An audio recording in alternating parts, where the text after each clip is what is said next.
பூலோகம் வந்து ஒரு மிருத்யு லோகம். இங்கெல்லாம் அல்பாயுஷ் தான். கலியுகத்தில் எல்லாரும் அல்பாயுஷ், அது பூலோகத்தில் இன்னும் அதோட அல்பாயுஷ் தான். கலியுகத்தில் அல்பாயுஷ் தான், பூலோகத்தோட அல்பாயுஷ் தான். மேல்லோகத்தில் இருக்கக்கூடிய தேவதைகள் வந்து நிரந்தரமாக வாழ்கிறாங்க.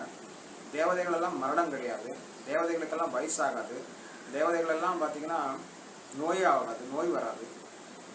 ஜென்மம் மிருத்யு ஜெரா வியாதின்றதெல்லாம் மனிதர்களுக்கு தான். மனித பிறவி தான் அல்ப ஆயுஷு, அல்பத்தனமான, அதாவது சாதாரணமான பிறவி மனித பிறவி, இது உயர்ந்த பிறவி கிடையாது.